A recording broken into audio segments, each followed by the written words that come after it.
Oi, galerinha, sejam muito bem-vindos a mais uma aula de História. Eu sou o professor Lucas e já estamos na nossa 12ª aula para o 8º ano do ensino fundamental.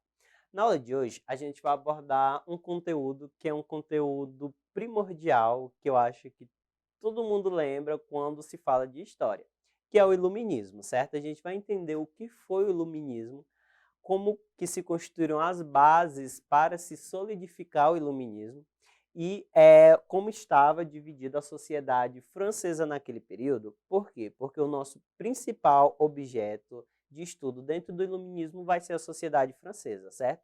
Porque o iluminismo vai desencadear o processo de Revolução Francesa, que vai ser uma outra aula que a gente vai ver no outro dia, certo? Então a gente vai entender esse processo de desenvolvimento do iluminismo e por que ele ficou conhecido como século das luzes. Observem aí. Vamos começar falando do Antigo Regime, que era o regime que estava em vigor na França nesse período do surgimento do iluminismo. O Antigo Regime é a denominação do sistema político e social da França anterior à Revolução Francesa. Durante o Antigo Regime, a sociedade francesa era constituída por diferentes estados. O clero, a nobreza e a burguesia são os três principais estados que se desenvolvia a sociedade francesa. No degrau mais alto estava o rei, que governava segundo a teoria do direito divino, na qual afirmava que o poder do soberano era concedido por Deus. O termo foi aplicado depois da Revolução para diferenciar os dois tipos de governo. Então, a denominação Antigo Regime só foi criada após a Revolução Francesa, que era para denominar que esse período antes da Revolução fosse chamado de Antigo Regime. E aí tem uma imagem que representa os três estados do Antigo Regime, o clero, a nobreza e a burguesia, certo? Então, basicamente, a sociedade francesa no Antigo Regime era uma sociedade estamental, ela era dividida em estados, certo? O rei era a figura principal de poder de toda a sociedade, era ele quem comandava, certo? E ele governava segundo a chamada teoria do direito divino dos reis. Essa teoria foi uma teoria criada para garantir que o poder do rei fosse executado, certo? Então ele dava legitimidade ao poder do rei. Porque, segundo essa teoria, se o rei estava no poder, foi porque assim Deus quis. Então, se Deus quis que o rei estivesse no poder, aquele que contestar as ideias e contestar as vontades do rei estaria contestando as ideias e as vontades de Deus. E para aquele período, contestar as vontades de Deus era uma coisa extremamente absurda, certo? Então, essa teoria justificava o poder do rei existente nesse período. Para além dessa teoria, o Antigo Regime, como a gente viu, estava dividido em estados. A gente tinha o rei, que estava nessa figura principal, então ele não fazia parte de nenhum estado, porque era ele quem comandava e mandava em tudo. Então, abaixo do rei, a gente tem os três principais estados, que é o primeiro estado, o segundo estado e o terceiro estado. Vamos ver como que estava organizado essa pirâmide social. Observem aí. Nossa pirâmide do Antigo Regime.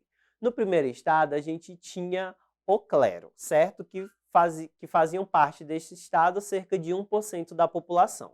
O clero nada mais é do que aqueles representantes da igreja. O clero é a igreja. É a igreja. De forma geral, o clero é a igreja, certo? A igreja católica especificamente.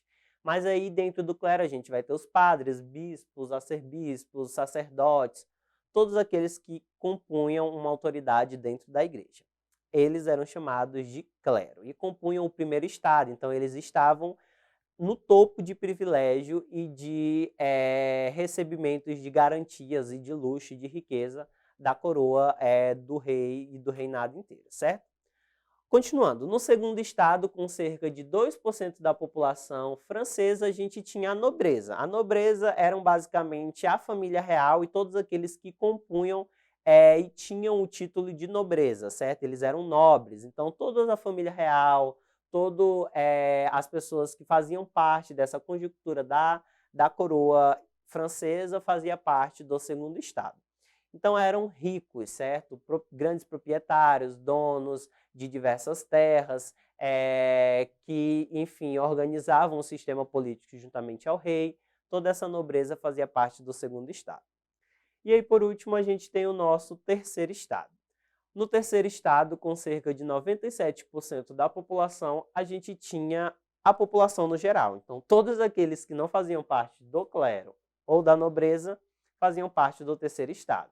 E aí a gente vai ter a burguesia, os camponeses, os sans-culottes, os trabalhadores urbanos, comerciantes, todos eles estariam dentro desse terceiro estado. O terceiro estado compunha a maior parte da população francesa. Como a gente viu, 97% da população era composta por esse terceiro estado, que a gente se resume, por causa do contexto da Revolução, como a burguesia, certo? Que era o estado que estava em ascendência nesse período.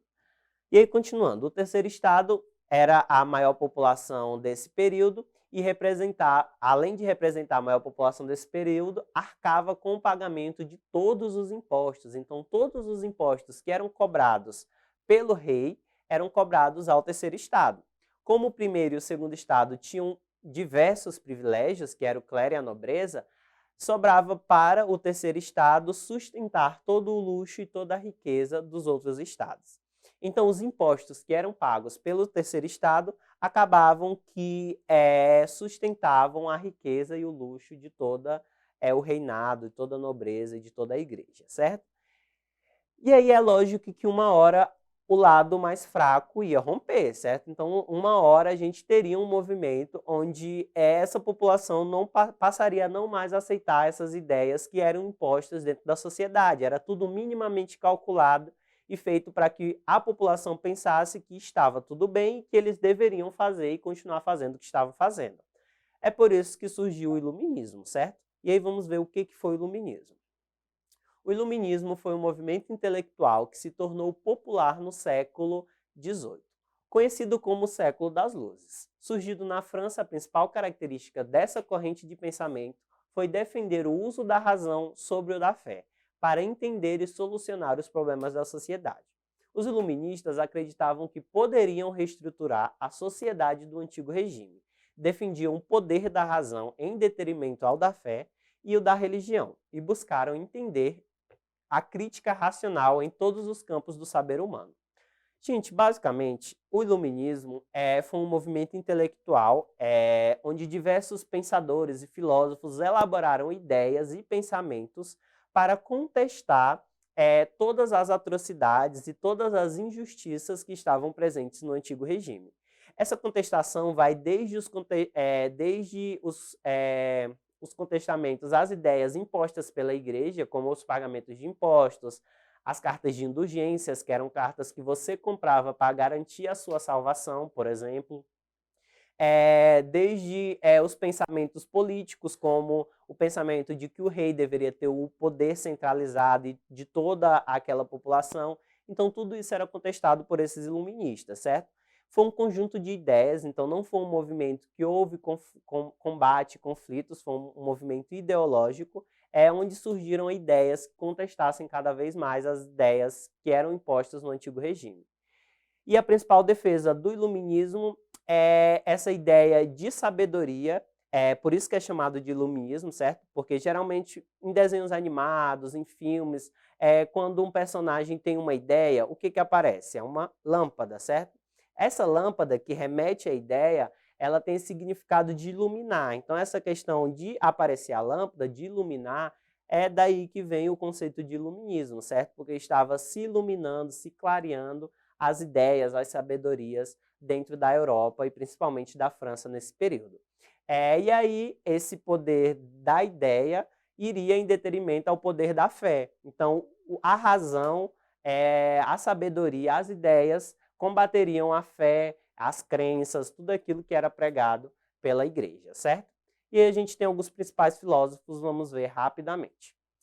John Locke foi um filósofo inglês que não acreditava na ideia de que Deus decidia o destino dos homens. Se defendia que a sociedade que os moldava para o bem ou para o mal. John Locke vai ser conhecido como o pai do iluminismo, pelas ideias de liberdade política, liberalismo político que era pregado em suas teorias.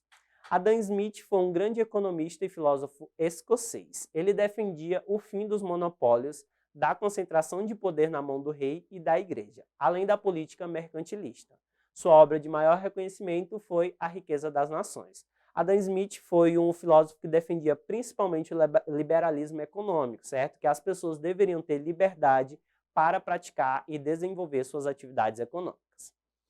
Montesquieu foi um filósofo francês que defendia a ideia de que o poder deveria estar dividido em 3 esferas: o legislativo, executivo e judiciário. O pensador teve forte influência sobre os textos constitucionais modernos. Sua obra mais importante foi Do Espírito das Leis. Montesquieu ficou famoso por essa teoria chamada da teoria de tripartição dos poderes, onde os poderes que eram centralizados, que eram de uso exclusivo do rei, então ele que mandava e fazia o que ele bem queria dentro da sociedade, ele passou a ser dividido em 3 esferas, que seria o poder executivo, responsável por executar as leis, por garantir que as leis sejam executadas, o poder legislativo, que é responsável por legislar, por criar as leis, e o poder judiciário, que é responsável por julgar, certo? Por garantir que as leis sejam julgadas em pleno funcionamento. Então essa era a principal ideia defendida por Montesquieu. Continuando. Voltaire foi um filósofo francês que defendia as liberdades individuais acima de tudo. Acreditava que para ter contato com Deus não era necessário ir até a igreja, e sim utilizar a razão. Entre as obras mais importantes são Ensaios sobre os Costumes, Dicionário Filosófico e Cartas Inglesas. Então, a principal ideia defendida por Voltaire é essa ideia de liberdade de expressão, que você era livre para se expressar e desenvolver seus pensamentos. Inclusive, tem uma frase célebre que é associada a ele que diz o seguinte: posso não concordar com uma palavra do que dizes, mas defenderei até a morte o direito de dizê-la. Então, essa frase caracteriza bem o pensamento de Voltaire, dessa liberdade de expressão, de você pensar e opinar da forma que você entende, certo? Por último, a gente tem Rousseau. Foi um filósofo suíço que lutava pela participação do povo no governo através da eleição. Era a favor das reformas sociais e fazia críticas à nobreza e à burguesia. A publicação de maior destaque foi do Contrato Social. Rousseau ficou famoso por ser um grande defensor da democracia, do modelo onde o povo teria participação política dentro de uma sociedade, certo? Então, esses foram os principais filósofos do Iluminismo. Vamos agora fazer 2 questões rápidas para a gente melhor fixar esse conteúdo, certo? Observem aí. Durante o século XVIII, também conhecido como século das luzes, vários pensadores se destacaram por se contraporem ao antigo regime e à intervenção do Estado na economia. Nesse mesmo contexto, determinada classe social ganha destaque, sendo que havia acumulado riqueza, porém não o prestígio. Com base no enunciado e na imagem, que não apareceu, identifique a alternativa que melhor define o iluminismo. Movimento intelectual e artístico que valoriza os dogmas da Igreja Católica e criticava o poder dos reis. Já dá para destacar porque ele não valoriza os dogmas da Igreja, certo? B. Movimento intelectual e artístico que valorizava a razão, defendia a igualdade e a autonomia dos seres humanos e criticava os privilégios da nobreza. C. Movimento artístico e filosófico que defendia a fé, a autoridade dos reis e a nobreza. Ou D. Revolução intelectual que engrandece o poder da igreja e coloca o homem no centro das coisas. A alternativa correta é a letra B, certo? Valorizava a razão e defendia a igualdade de todos os homens. Segunda questão. Evelyn Beatrice Hall, biógrafa de Voltaire, assumiu o pensamento do escritor com uma célebre frase, que foi a frase que a gente acabou de dizer. Posso não concordar com nenhuma palavra do que disser, mas defenderei até a morte seu direito de dizê-la. A frase expressa um dos ideais do iluminismo, como letra A, liberdade de expressão, B, divisão de poderes, C, preponderância da ciência ou D, valor da educação. A frase expressa, claro, a liberdade de expressão, que era a principal ideia defendida por Voltaire, certo? Então é isso, eu espero que vocês tenham conseguido compreender a nossa aula. Para ter acesso a ela na íntegra, acessem a plataforma Eduque no site da Secretaria de Educação. A gente vai ficando por aqui. Tchau, tchau e até uma próxima.